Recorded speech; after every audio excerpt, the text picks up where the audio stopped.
Ethics, value, humanity, दूसरों को help करने का, ये जो 5 सिद्धांत है उसको फॉलो करने, तो वो गाइडिंग प्रिंसिपल उन्होंने बना दिया जो हमने फॉलो किया हमारी लाइफ में, और हमारे बाद का जो जनरेशन है वो भी फॉलो कर रहा है। पैसे को आप किस नज़रिए से देखते हो? पैसे को देखने का नज़रिया मेरा उस टाइम जो था वो आज भी वही है। क्यों वही है कि जहाँ 5 रुपया खर्चा करना है वहाँ 50 रुपया आप खर्चा करते जाएंगे। बर्न आपको शुरुआत के दौर में 1 लाख करना है और 2 लाख से शुरुआत करेंगे आप, तो आप लंबा नहीं टिक सकेंगे। आप ह्यूमन साइकोलॉजी की भी पढ़ाई करते हैं, जो आपका फेवरेट सब्जेक्ट रहा है। आपने कैसे इस ऑपरेशनल हैवी बिजनेस का ऑपरेशन संभाला? तो ये अनुभव से कोई चीज़ होती है वो थोड़ी सटीक रहती है। Hi everyone, welcome to the Ayush podcast. आज हमारे साथ अशोक जी हैं। अशोक जी का बिजनेस एक्सपीरियंस 50 वर्षों से ज़्यादा है, और उससे भी ज़्यादा ज़रूरी चीज़ें जो उनका एक्सपीरियंस रहा है, इन्होंने अपनी कंपनी को एक ऐसी इंडस्ट्री में ग्रो किया है जिस इंडस्ट्री में ग्रो करना इतना आसान नहीं था। उसके साथ साथ हम समझेंगे इनकी जर्नी, इनकी स्पिरिचुअल जर्नी कैसी रही है, इनके फिलॉसफी क्या है, इनके प्रिंसिपल्स क्या हैं। तो लेट्स गेट स्टार्टेड। अशोक जी, स्वागत है आपका। Thank you very much Ayush, बहुत खुशी हुई आपसे मिलने के। जब हमारी पिछले महीने बात हो रही थी, तो मैं तब से विजुलाइज कर रहा था कि ये मोमेंट आएगा और हम बात करेंगे बहुत सारी चीज़ों के बारे में। तो वेरी ग्रेटफुल ऑनेस्टली कि आपने टाइम निकाला और आप आए दिल्ली और हमारे स्टूडियो में आए। सबसे बड़ी बात है। सर, सबसे पहले मैं स्टार्ट करना चाहूँगा इस सवाल से कि आपके पिताजी श्री के शाह जब मुंबई आए थे, 9 वर्ष के थे, 9 वर्ष है ना, के थे। 9 वर्ष के थे। और ऐसा बोला जाता है कि आज की डेट में जहाँ पे आप अपना कर्म स्टार्ट करते हैं, जहाँ से आप अपना काम स्टार्ट करते हैं, वो जगह का चुनना बहुत ज़रूरी होता है। अगर मान लीजिए वो मुंबई की जगह उस टाइम पे मुंबई या महाराष्ट्र की जगह किसी और शहर में जाते, तो हो सकता है आप अभी कहीं और होते, आपका बिजनेस कहीं और होता। तो हम बात करेंगे सबसे पहले कर्म भूमि की, जो आपके लिए कहीं ना कहीं मुंबई महाराष्ट्र है। ठीक है, आप इसको कैसे देखते हैं कि मुंबई ने आपकी लाइफ में क्या परिवर्तन डाला है, और कैसे कोई भी व्यक्ति जो अपना करियर स्टार्ट कर रहा है उसके लिए एक जगह का सिलेक्ट करना बहुत ज़रूरी होता है? मुंबई की भूमि और मुंबई की हवा में कुछ ऐसा है कि जहाँ जो आदमी आता है हर एक को रोटी मिल जाती है, हर एक को पोटला मिल जाता है, मतलब घर में सोने को लिए जगह मिल जाती है। और हमारे समाज की जहाँ तक बात है तो अकाल पे अकाल जब भी आ रहे थे, धंधे कुछ खास थे नहीं वहाँ, तो लोग रोजी रोटी के लिए कच्छ से मुंबई आ रहे थे। और उसमें एक देखो तो मेरे पिताजी थे जो 9 साल की उम्र में यहाँ आए थे और ठाकुर द्वार की एक अनाज की दुकान में नौकरी पे लगे थे। वहाँ कोई है नहीं, कोई रेफरेंस से, मतलब किसी ने कहा कि यहाँ चले जाओ, यहाँ आपको रख देंगे। तो इस तरह से एक दूसरे का मदद करते थे हमारे समाज में। तो इस तरह से एक ठाकुर द्वार की दुकान में लगे और 6 महीना तक उनका पगार 0 था। सिर्फ 2 टाइम खाने मिलता था और पूरे दिन दुकान में काम करना। उसके बाद 7वें महीने में उनका पगार हुआ 5 रुपये से शुरुआत हुआ। तो 5 में से 4 रुपया दादी को बेचते थे और 1 रुपया जो है वो खुद के खर्चे के लिए रखते थे। और इस तरह से उनकी कैरियर की शुरुआत हुई। और कैरियर में कमिटमेंट लेवल या ईमानदारी कहो, उसकी बदौलत धीरे धीरे बढ़ते गए आगे।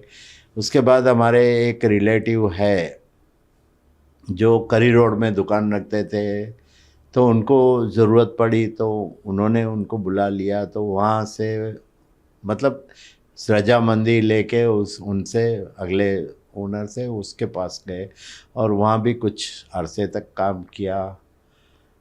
इस तरह से 47 तक अलग अलग फील्ड में, मतलब दाने की दुकान में, अनाज की दुकान में काम किया।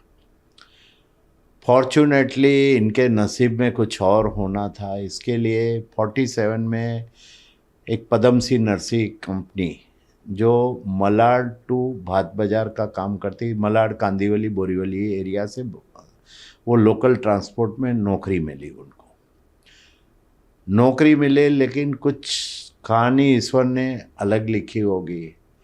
तो 1 साल 1.5 साल तक नौकरी की, तभी अचानक मालिक जो थे उनकी तबीयत बिगड़ी और उनके बच्चे तभी छोटे थे। तो पिताजी के हाथ में ये संभालना आ गया। तो कुछ 10 या 11 महीना वो बिजनेस से दूर रहे। उस दौरान उन्होंने अच्छी तरह संभाला। तो मालिक जब भी स्वस्थ होके आ गए और कुछ अरसा बीता, एकदम संपूर्ण स्वस्थ होके सेटल हो गए।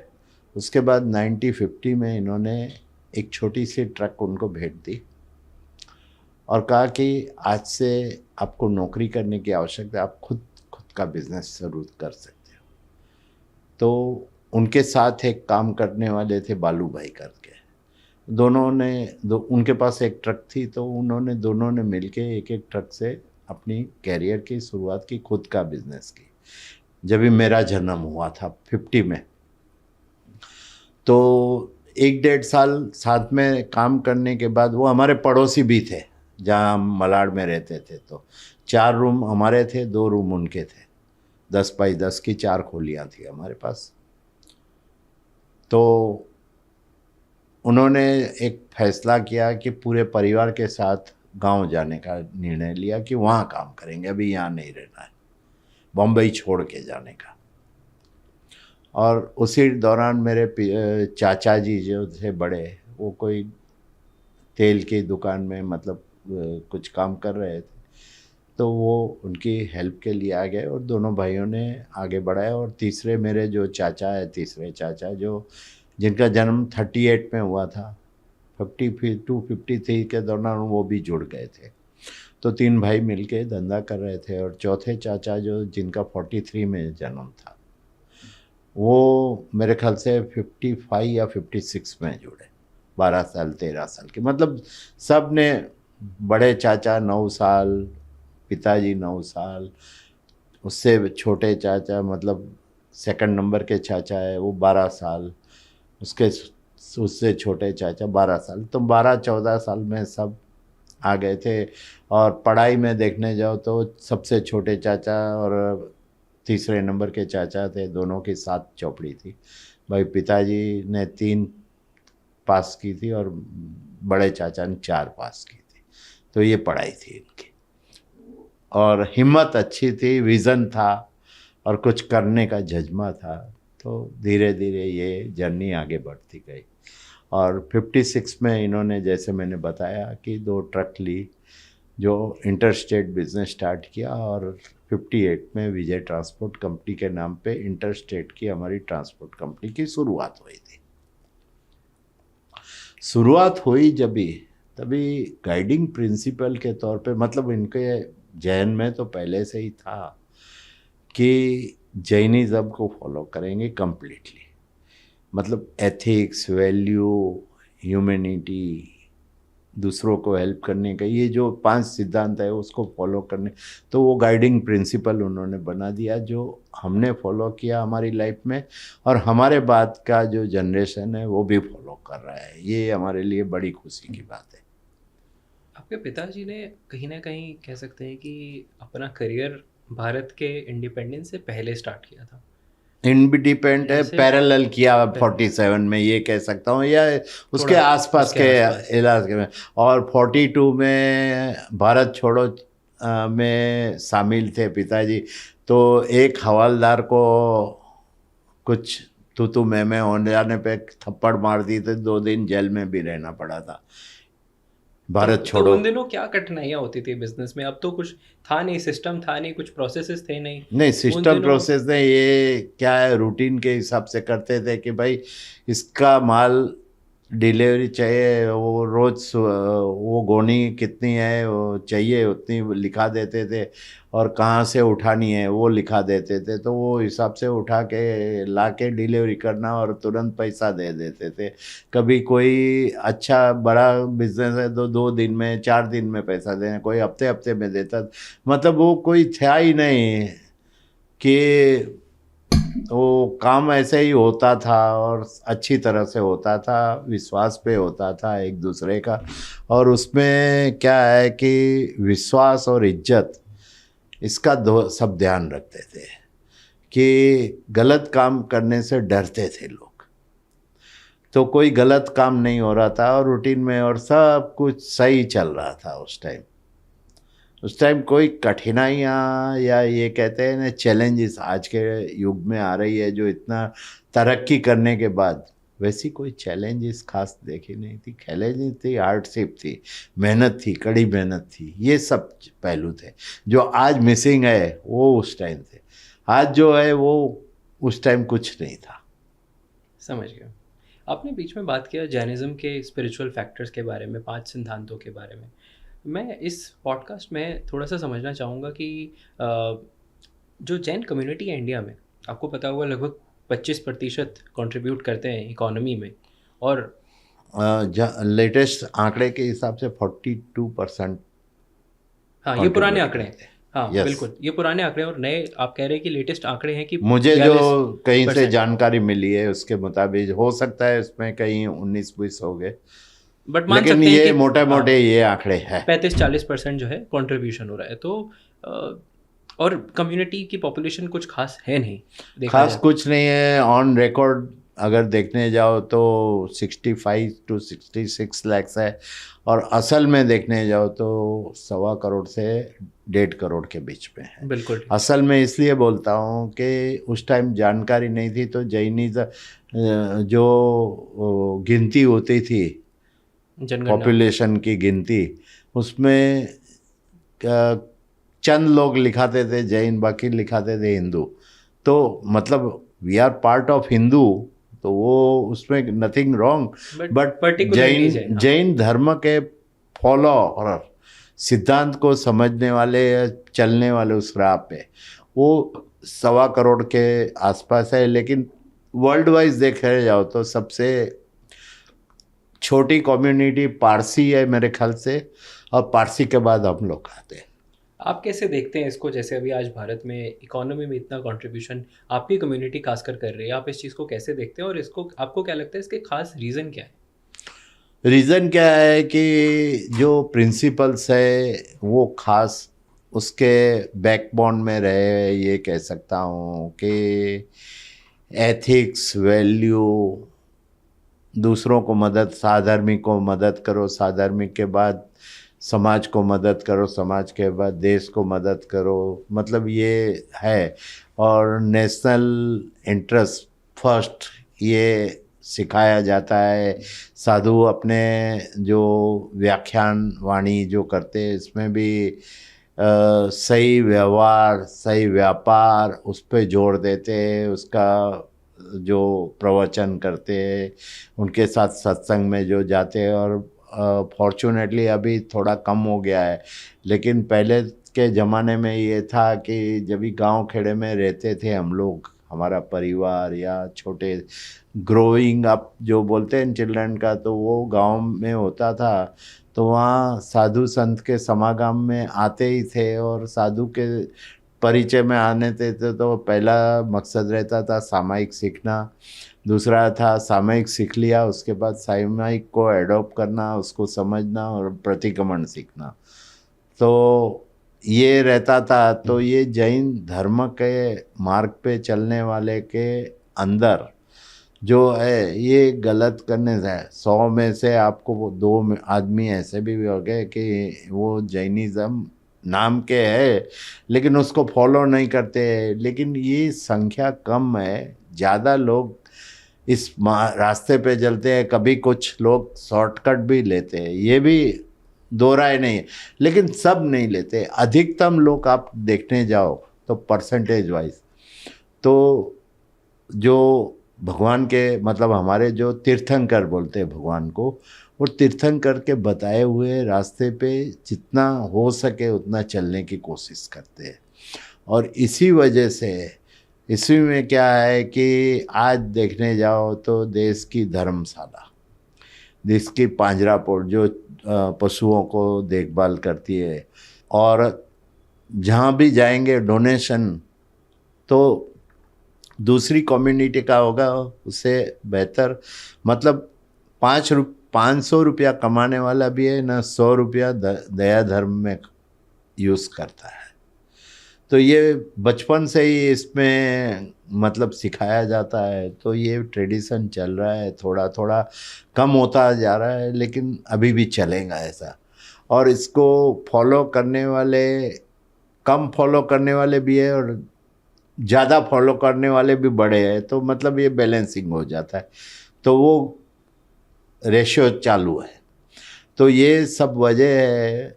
और एक कुदरत का नियम इसमें देखो, यूनिवर्सल है ना, आपको दिखता नहीं है, लेकिन डायरेक्ट इनडायरेक्ट ऐसे अच्छे काम, आप अच्छे कर्म करेंगे तो यूनिवर्स आपको हर कदम पे आपको मदद करेंगी। तो मैं मानता हूँ कि ये एक वजह हो सकती है। और दूसरा क्या बात क्या है कि कर्मवाद के सिद्धांत को हम मानते हैं। तो कर्मवाद के सिद्धांत के हिसाब से ये है कि अगले जन्म में आपका मनुष्य जन्म था या और कोई जन्म था, उसमें आपने जैसे कर्म किए उसका रिफ्लेक्शन इस जन्म में आने वाला है, आपके साथ वही होने वाला है। कई मर्तबा लगता है, मेरे साथ एक दो हादसे हुए थे कि मुझे लगा कि मैंने, जब से मेरे समझ आई है तब से आज तक ऐसा कोई काम किया नहीं कि मुझे ये पाप भुगतने पड़े। तो फिर एक संत ने कहा कि भाई तू आज के जन्म की बात कर। फिर उन्होंने श्री कृष्ण और अपने द्रोणाचार्य ने, अपने जो भीष्म पिता, उनका संवाद किया कि उन्होंने जब भी बाण सैया पे बैठे थे, लेटे हुए थे, तभी उन्होंने श्री कृष्ण से प्रश्न किया कि प्रभु मैं अपने 72 जन्म में पीछे जाके देखा, तो मैंने ऐसा कोई कर्म नहीं किया कि मुझे ये पीड़ा भुगतनी, ये दिन देखने पड़े। तो बोला बस और एक दो जन्म आगे जाते तो आपको सब पता चल जाता। तो बोला क्या हुआ था? बोला आप उस टाइम राजा थे और आप जीव दया में मानते थे, लेकिन गलती से आपने रास्ते में एक सांप पड़ा था, उसको उठा के साइड में नीचे रखने के जगह फेंका, और फेंका वो कांटे की उस पे पड़ा, और उसको जो पीड़ा हुई वो 72 जन्म के बाद आपको भुगतनी पड़ती। ये कर्मवाद कहते हैं। तो ये कर्मवाद हमारे में अच्छी तरह से समझाया जाता है। मतलब हमारे जो व्याख्यान होते हैं, जब भी बचपन में समागम होता है उसमें, तो उसकी वजह से कभी कोई तकलीफ़ आती है तो मेंटली हम लोग तैयार हो जाते हैं कि ये मेरे पिछले जन्म का कर्म उदय में आया है, इसलिए किया है। तो इस हिसाब से अपने आप को बैलेंस कर सकते हैं। कई लोग बर्दाश्त नहीं कर सकते हैं, लेकिन अधिकतम जो धर्म समझने वाले वो कष्ट सहन कर सकते हैं। तो कई लोग ऐसे भी देखे हैं मैंने कि खुद 2 रोटी का वांदा होते हैं, लेकिन उसके यहाँ कोई उससे नीचे का आदमी आ गया तो उसको मदद करने की कोशिश, एक रोटी देने की कोशिश। ये मैंने नज़र से बचपन में देखे हुए लोग हैं, उदाहरण है। और हमारे यहाँ क्या है कि पहली रोटी जो बनती थी गांव में पहले के ज़माने में, वो गाय के लिए बनती थी, और आखिरी रोटी है ना वो कुत्ते के लिए बनती है, और बाकी के टाइम में जो बाकी के बीच की रोटी है वो हमारे घर के लोगों के बनती। तो ये संस्कार जो है, वो संस्कार को यूनिवर्स की मदद मिलने की वजह से, और बाकी अच्छी चीज़ देखो, अच्छे कर्म करेंगे अच्छा होगा। कुदरत के नियम को भी फॉलो करना पड़ता है। तो कुदरत का नियम है, देखो आपको आज कुदरत की ओर से पहली बात ऑक्सीजन फ्री में बांटा जा रहा है। पॉल्यूशन है वो अलग बात है, हमने ही पैदा किया है, हमारे लोगों ने पैदा किया है, लेकिन कुदरत तो आपको देती है। बारिश आती है जो आपको पीने की प्यास बुझाने का काम से कई काम आपके कर देती है। सनलाइट है जो जिसकी वजह से आप जीवित है। तो ये कुदरत का है, और वो कुदरत के नियम को जितना हो सके ज़्यादा फॉलोअप आप करते हैं तो कुदरत यूनिवर्स आपको हर कदम पे वो किसी का एहसान नहीं रखते अपने आप पर। वो आप एक पैसा दोगे वो 10 लाख देगा वाला काम है। तो ये भी एक वजह है और ये मानते हैं, बचपन से हमारे हमको सिखाया जाता है, तो उसकी बदौलत ये सब हो रहा है। ये मैं समझता हूँ। इसमें डायरेक्ट इनडायरेक्ट परिवार के संस्कार का सबका रोल रहता है, छोटा बड़ा रोल, लेकिन मेन चीज़ जो हमारे धर्म की मान्यता है उसकी ये है। सही कहा आपने। अशोक जी, क्योंकि हम आपके बचपन की बात कर रहे हो तो और बीच में हमने कुछ पैसों की भी बात की, मैं ये समझना चाहूँगा जब बचपन में जब आपके पिताजी ने धंधा चालू किया था, अपना बिजनेस चालू किया था, और जो पहले 10 साल होते हैं बिजनेस के वो बहुत ही कठिन होते हैं ऐसा बोला जाता है, तो उन दिनों आप पैसे को कैसे देखते थे और पैसे के साथ आपका कैसा रिश्ता था? और आज जब आपका पिछले साल का टर्नओवर तकरीबन 1500 करोड़ से ज़्यादा का है, तो आज और उन दिनों में क्या डिफरेंस है? पैसे को आप किस नज़रिए से देखते हैं? नहीं, पैसे को देखने का नज़रिया मेरा उस टाइम जो था वो आज भी वही है। क्यों वही है कि मैंने कठिनाइयाँ देखी है और सुविधा, लिमिटेड सुविधा के बीच में मेरी परवरिश हुई है, तो पैसे का मोल कितना होता है उसकी मुझे जानकारी है। और आज भी एक भी पैसा, देखो डोनेशन कहीं देना होगा तो मेरी जो कमाई है उसके हिस्से का मैं 10% 20% दे सकता हूँ, लेकिन अपने लिए खर्च करना है या कहीं भी खर्च करना है तो उसकी वैल्यू हमको रिटर्न मिल रही है ये सोच के करता हूँ।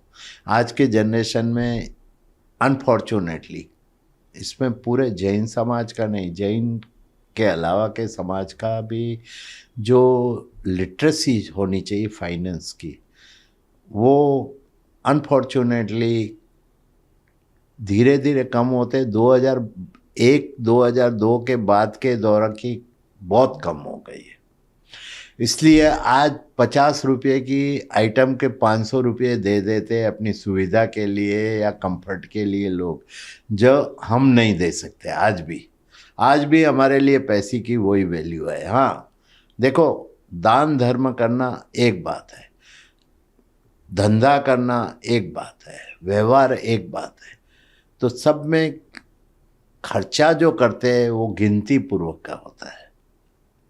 तो दान धर्म एक फर्ज करके हम हमारे धर्म के हिसाब से इसमें कहा गया है कि साधर्मिक भक्ति करो, देश के लोगों के लिए करो या दान पुण्य करो, इसके लिए करते हैं। धंधे में व्यवहार होता है, वो व्यवहार में एक पैसा वेस्ट नहीं जाना चाहिए। हाँ, यू कांट बिलीव, बट आज भी जो ई टिकट होती है उसका बोर्डिंग पास है, वो यूज़ किएला जो प्रिंट होता है उसकी दूसरी साइड खाली होती है, उस पर किया जाता है मेरी कंपनी में।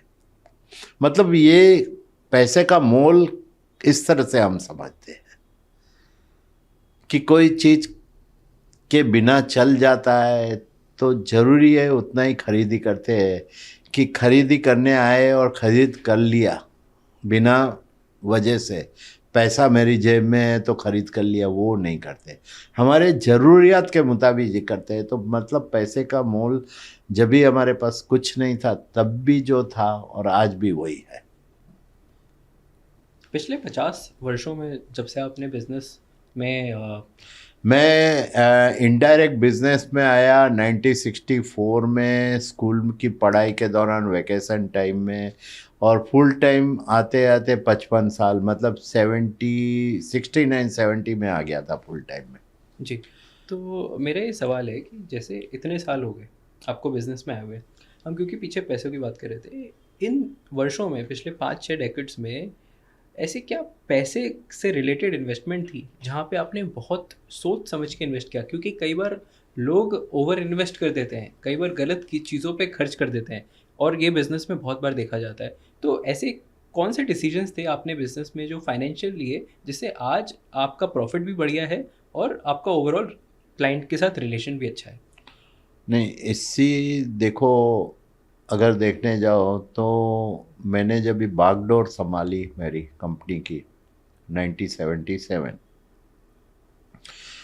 उस दौरान हमारे पास 12 ट्रक्स थी जो बैंक फाइनेंस से ली हुई थी, मतलब बैंक का फाइनेंस था। 14 ऑफिस थी जो एक तरह से देखो तो किराए की जगह थी, और 22.5 लाख का कर्जा था। तो मैंने फोकस किया पैसे पे, पहले धंधा बढ़ाना पैरेलल, और साथ में टुकड़े टुकड़े में ये जो बार का कर्जा है उसको ख़त्म करके दलाल जो फाइनेंस ब्रोकर आते थे दरवाजे पे, उसकी एंट्री बंद करनी, जो मैंने 81 में कर ली। और इसके बाद जो पैसा आया हफ्ते में, मतलब बड़ी प्रॉपर्टी लेते गया, जो ग्राहकों को सुविधा हुए, माल की टूट फूट कम हुए, डैमेज कम हुए, वो हिसाब से। और एक के बाद एक प्रॉपर्टी लेके गए। अहमदाबाद में 9,000 स्क्वायर फीट का जगह लिया, एक गोडाउन। तो भाई और हम गए थे 3,000 स्क्वायर फीट लेने, लेकिन मुझे लगा कि ये प्रॉपर्टी मुझे बुला रही है, तो आपस में हुआ तो मैंने सीधा बोला पूरे का बहुत कर। और उसने भी बहुत प्रेम से, वो जो बंदा था बिल्डर, उसने मरा। तो ये बड़ी प्रॉपर्टी एक 13 लाख के इन्वेस्टमेंट में उस टाइम 1985 में ली थी, 85-86 के दौरान। इसी तरह से हर जगह प्रॉपर्टी लेते गया, मतलब 81 से जब भी कर्जा हटाया उसके बाद से शुरुआत की थी, तो ये होगा। और उसमें मैंने ये देखा, प्रॉपर्टी जो ली उसमें कस्टमर के माल की सिक्योरिटी सेफ्टी का ज़्यादा ध्यान रखा। उनको माल लेने आवे या देने आवे तो कैसे सुविधा होवे, ये छोटी छोटी बातें होती थी। ड्राइवर के लिए नहाने धोने की सुविधा या प्रॉपरली टॉयलेटरी, ये सब छोटी छोटी चीज़ें जो आम तौर पे उस ज़माने में इम्पोर्टेंस नहीं रखती थी, वो हमने रखनी शुरू की। तो उसकी बदौलत क्या है कि लोग भी लंबे अरसे तक हमारे साथ जुड़े रहे, मतलब रिटायरमेंट तक। कई लोग हमारी कंपनी से स्टार्ट की थी कैरियर और हमारी कंपनी में रिटायर हुए, वैसे भी उदाहरण है। और उसके दूसरे जनरेशन भी आए, वो भी उदाहरण है हमारी कंपनी में। तो ऐसी कई चीज़ें हैं। तो लोगों का प्यार, विश्वास, जो वाला रेपुटेशन, आज देखो आंकड़े के हिसाब से देखो तो हमारा पहले 10 में मुश्किल से नंबर आएगा या आ सकता है, लेकिन क्वालिटी और रेपुटेशन वाइज आप कहीं भी, जितने हमारी इंडस्ट्री के प्लेयर है या कस्टमर है जिसके साथ हमने काम 1 या 2 टाइम किया है या लंबे अरसे से कर, किसी को भी आप पूछ सकते हो और एक ही जवाब मिलेगा। या लोगों के प्रति व्यवहार, वो जैनिज़्म के व्यापारी टू व्यापारी जो व्यवहार होता है वो हमारा रहता है। कभी कोई गलतियां आ जाती है, गलत लोग आ जाते हैं, लेकिन वो ज़्यादा नहीं टिकते, वो उनको कहने को ज़रूरत नहीं पड़ती है। उनको हमारा जो एटमॉस्फियर है ना माफक नहीं आता, वो चले जाते हैं। तो ये एक, मैं तो समझता हूँ कि ये सब जो कुछ होता है कुदरत का वरदान है हमको। सही कहा आपने। देखिए, आपका जो बिज़नेस है, आपने अभी काफ़ी बहुत ही सटीक छोटे-छोटे ऐसे एग्ज़ाम्पल्स दिए जिस पे लोग सोचते नहीं हैं। उसके साथ-साथ जो जिस लाइन में आप हैं, जिस बिज़नेस लाइन में हैं, ये बहुत ही ऑपरेशनल हेवी बोला जाता है। हाँ, इसमें बहुत ऑपरेशंस होता है। उसके साथ-साथ आप ह्यूमन साइकोलॉजी की भी पढ़ाई करते हैं, जो आपका फ़ेवरेट सब्जेक्ट रहा है। आपने कैसे इस ऑपरेशनल हेवी बिज़नेस का ऑपरेशन सँभाला और इसको कैसे स्मूथ किया प्रोसेसेस के साथ-साथ, और कैसे ह्यूमन साइकोलॉजी को यूटिलाइज़ किया इस प्रोसेस को स्मूथ करने में? नहीं, इसमें देखिए, मैंने जब भी मैं फुल टाइम धंधे में जुड़ा तो जहाँ जहाँ मुझे कमियाँ दिखी वो प्रोसेस डालना स्टार्ट किया था। और उसके बाद मेरे दोनों भाई आए, तो उसमें से एक भाई ने बीकॉम किया था, उसने भी काफ़ी इसमें बढ़ोतरी की। मतलब देखो, कोई एक आदमी है ना कुछ नहीं कर सकता, होता है तो टीम के वजह से। तो टीम में छोटा भाई आया, उसके आइडिया थे। और हम लोग क्या है कि जब भी कोई मतलब सोशल ओकेशन पे मिलते थे, लेकिन बात हमारी बिजनेस को आती थी कि इसमें क्या सुधार। मतलब 24/100 एक टाइम ऐसा, एक दौर ऐसा आया था कि कहीं भी मिलते तो हम लोग इसमें क्या और अच्छा कर सकते हैं उसके बारे में चर्चा ज़्यादा करते थे, बजाय कि और लोगों से मिलने में हम कई मरतबा तो वो सब बोलते थे आपकी कंपनी की मीटिंग नहीं है, ये सोशल ओकेशन पे आए। तो सबके साथ मतलब जैसे जैसे हमको पता चलता गया कि यहाँ ये कमी है तो वो सुधार करते गए, तो प्रोसेसेस मजबूत करते गए। ये एक दिन में या एक साल में नहीं हुआ है, टुकड़े टुकड़े में अनुभव से हुआ है। तो ये अनुभव से कोई चीज़ होती है वो थोड़ी सटीक रहती है। उसमें हमने साइकोलॉजी के हिसाब से ना काफ़ी एक्सपेरिमेंट किए, और फॉर्चुनेटली जितने एक्सपेरिमेंट किए ना वो सब सुपर सक्सेस हमको यील्ड देने वाले मिले। जैसे उदाहरण के तौर पर मैंने शुरू में आपको कहा था कि मैं जब भी चार्ज लिया, मेरे से सब बड़े थे, तो उनके साथ बैठ के बोला कि कस्टमर को वही इन्फॉर्मेशन दे दें जो फैक्ट है, गलत इन्फॉर्मेशन नहीं देंगे। तो पहले 15 दिन 20 दिन हमारा धंधा डाउन हुआ। सब ऊँचे ने देखो आपको बोला था ना धंधा बंद करना पड़ेगा। मैं बोला अभी थोड़ा वेट करो आप। और उसी साल में हमारा टर्नओवर है 1.5 गुना हो, 1.5 पौना 2 गुना हुआ। तो ये रिज़ल्ट आए। तो और दूसरी बात क्या है कि ह्यूमन साइकोलॉजी के आधार पे जो एक्सपेरिमेंट किए जिसके अच्छे रिज़ल्ट आए, तो इसकी वजह से और हिम्मत बढ़ती गई और हम करते गए और करते गए। और देखो इंटेंशन जब भी आदमी का सही रहता है ना तो कुदरत का साथ आपको मिलता ही है। तो ये मिलता गया। तो ये क्या है कि किसी एक व्यक्ति या मेरी वजह से हुआ ये मैं नहीं कह सकता हूँ। ये हमारी टीम की सोच थी, इसमें जो टाइम टू टाइम बदलाव लाने की कोशिश की गई और सबकी साझेदारी में ये कंपनी का ग्रोथ हुआ। अभी पिछले 20 साल के आंकड़े की मैं बात कर रहा हूँ, जो स्टार्टअप्स रजिस्टर हुए हैं, ऐसा देखा जाता है कि कुछ 90 से 95% जो स्टार्टअप्स हैं वो बंद हो जाते हैं पहले 5 साल में। और जिसमें सबसे टॉप पे जो रीज़न रहा है वो है कहीं ना कहीं कि एक अच्छा को फाउंडर नहीं मिल पाता और को फाउंडर से का कुछ डिस्प्यूट हो जाता है, एक अच्छा जैसे हम कहते हैं कि कॉम्प्लीमेंट नहीं करता एक दूसरे को। तो आपने काफ़ी सारे को फाउंडर्स आपके जो भाई फैमिली में रहे हैं और आपने काफ़ी सारे लोगों के साथ ना मिलके काम किया है। आप इसको कैसे देखते हैं कि कैसे कोई अपने साथ एक बिजनेस पार्टनर, एक को फाउंडर की खोज करे और कैसे एक सही को फाउंडर को नहीं, इसमें देखिए हमारा धर्म है, वो बोलता है अनेकांतवाद। नज़रिए में फ़र्क होता है। आपका नज़रिया भी सही हो सकता है, मेरा नज़रिया भी सही है, उत्तर दक्षिण होने के बावजूद भी। तो वो नज़र से देखना जब भी लोग नहीं बंद कर देते हैं ना तो ये डिस्प्यूट होता है। और मेन कारण आता है तो ईगो का है। वो बोलता है मैं सही हूँ, वो बोलता है मैं सही हूँ, और उसकी वजह से एक दूसरे से फिर स्प्लिट हो जाते हैं। और फैमिली रन बिजनेस की भी जो बैंड बजी है वो इसी वजह से बजी है।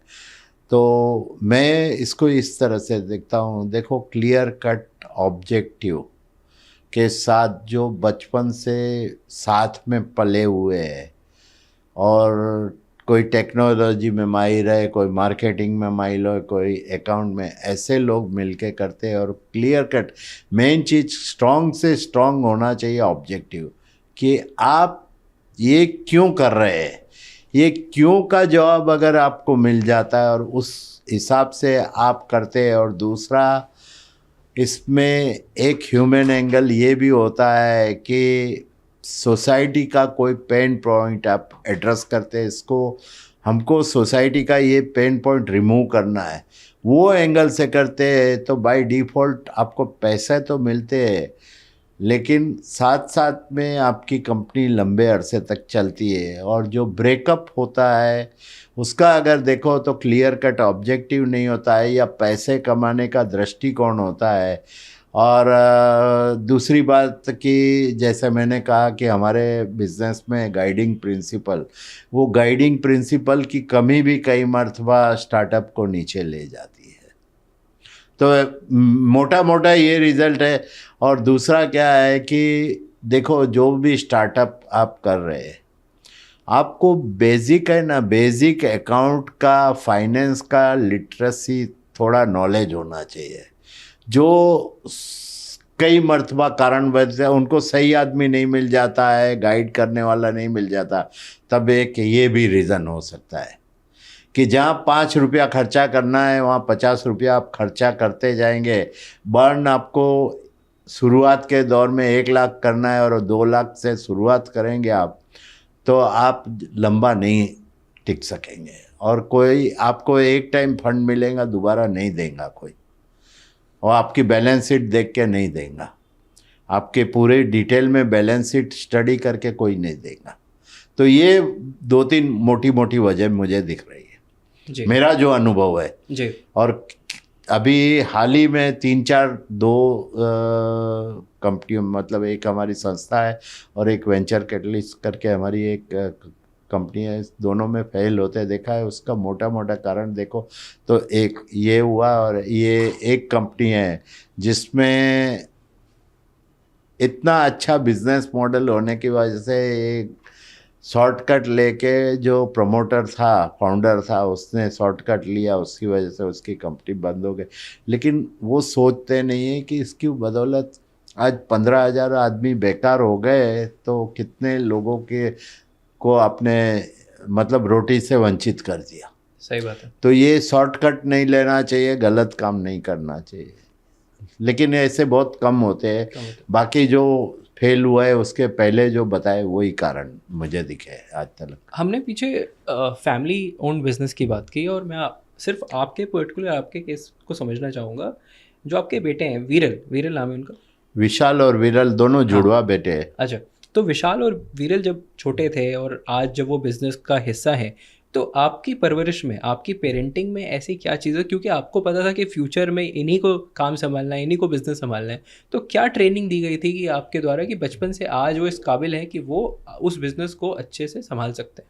नहीं, ये ट्रेनिंग का काम अगर 9 साल तक कहो, 5 से 14 साल जब तक इनकी उम्र बढ़ी, मतलब ये दौर था 1986 टू ऑनवर्ड, बराबर 90 तक का दौर जी। 90 तक का नहीं, 2000 तक का दौर।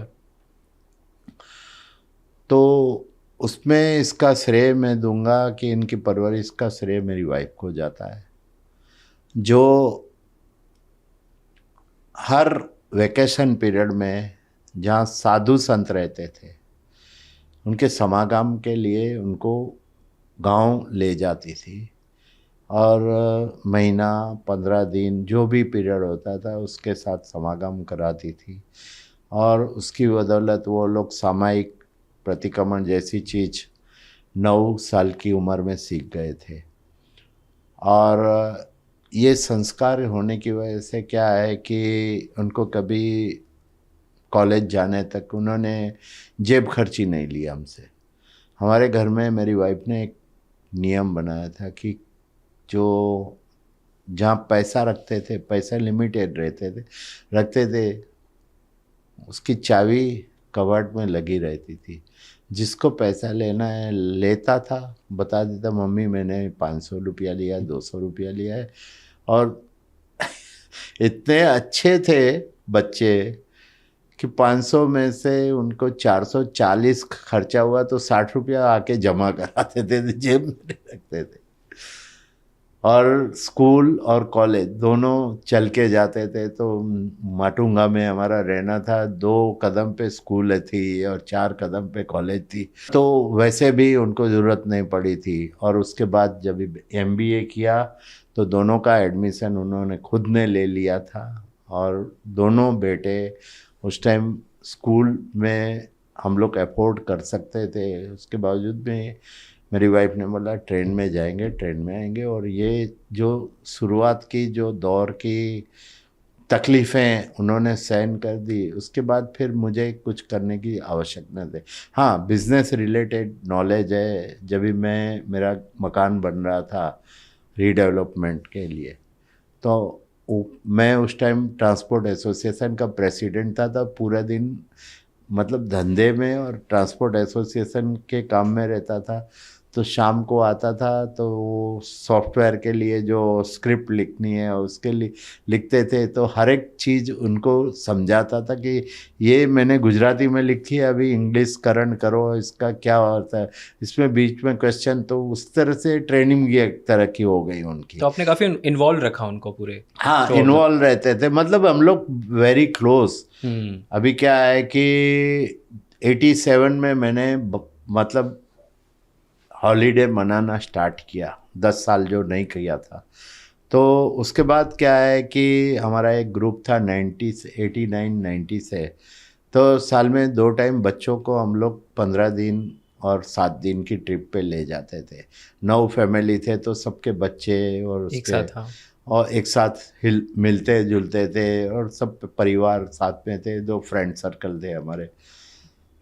तो उसकी बदौलत क्या है कि काफ़ी चीज़ें उनको ये भी एक दूसरे के साथ रहने से भी सीखने मिलती है।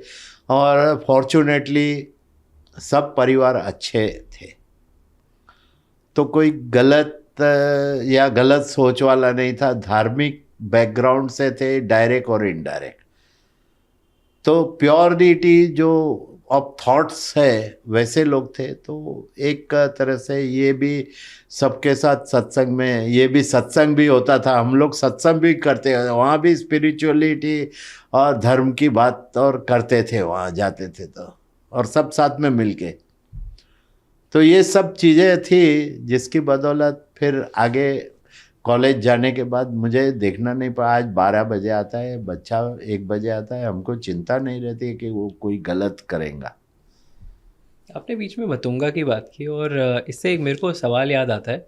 आप काफ़ी सारे क्लब्स का पार्ट हैं आज, जैसे रोटरी क्लब हो गया, जीतो हो गया, मतुंगा गुजराती क्लब हो गया, और भी काफ़ी सारे क्लब का पार्ट है। इन क्लब्स में जुड़ने से और आज तक के सफ़र में जब से आप जुड़े हैं, कैसे आपकी लाइफ में परिवर्तन आया? कैसे इन क्लब्स ने आपका हेल्प किया है? नहीं, ये कहीं भी देखिए, कोई भी एसोसिएशन में आप गए, कोई भी क्लब में जुड़े, क्लब मतलब गुजराती क्लब की बात करूँ, शुरुआत करूँ तो गुजराती क्लब में एक तो प्योर वेज है, लिकर क्या कोई आवश्यकता नहीं। तो वहाँ जो साथी है एक दूसरे के साथ इतना घुल मिल के जैसे परिवार है, तो होता है। तो एक दूसरे का कभी काम पड़ता है, वैसे महीने में एक टाइम हमारा मिलना होता ही है मीटिंग के लिए कमेटी की वजह से। लेकिन जब भी मिलते हैं एक दूसरे का, कभी भी एक दूसरे को काम पड़ता है तो काली रात को काम आते हैं। तो ये है। और रोटरी क्लब ने तो काफ़ी सिखाया। रोटरी क्लब का फाउंडर मेंबर होने की वजह से मैं 25 साल तक रोटरी में जुड़ा हुआ था, 1990 से 2014-15 तक। तो ये 25 साल का जो सफ़र रहा उसमें मतलब देश के विदेश के काफ़ी लोगों से परिचय हुआ। KPS गिल कहो या आदित्य बिरला के फादर कुमार मंगलम बिरला कहो, वैसे लोगों से पर्सनली 1 to 1 बात करने का वो जो ये इलेक्शन कमीशन के सेशन वैसे लोग रोटरी के वार्षिक इसमें आते थे और मैंने हर एक अटेंड किया था। तो काफ़ी मतलब सुधार हुआ लाइफ में, सोच में परिवर्तन आया कि दूसरों के लिए काम करना। एक तो हमारा जैन धर्म का बैकग्राउंड था और उसमें रोटरी का मिला, तो ये दोनों मिलके और स्ट्रॉन्ग बना ये चीज़। तो इसी बदौलत आज मैं आप लोगों के सामने हूँ। आपके फेवरेट मेंबर्स कौन थे आपके रोटरी क्लब में? कुछ पुराने दोस्त याद हैं अगर आपको? आज भी मेरे सब फेवरेट थे और मैं सबका फेवरेट था। एक हमारे फाउंडर मेंबर सूर्यकांत मेहता थे जो तालपत्री के बिजनेस में आए। फिर गिरनार टी के ओनर हरेंद्र मेहता थे, हरेंद्र शाह थे। ऐसे बहुत सारे उनके छोटे भाई जीतू भाई शाह थे, एक अजीत भाई शाह थे हमारे जो ऑनियन और गार्लिक का बिजनेस में, ऑनियन कांदे का मतलब ऑनियन का बिजनेस करते हैं। लक्ष्मी राज करके थे जो स्पेयर पार्ट का, मतलब नाम लो तो सब के साथ आज भी मतलब मैंने रोटरी जब भी मुझे जीतो में एक कच्छ कॉरपोरेट का मैं प्रेसिडेंट था, वो आउटगोइंग प्रेसिडेंट के हिसाब से पीपी का मेरा रोल था। उसके साथ मेरे को उसी साल में जीतो का बोर्ड ऑफ डायरेक्टर में लिया गया।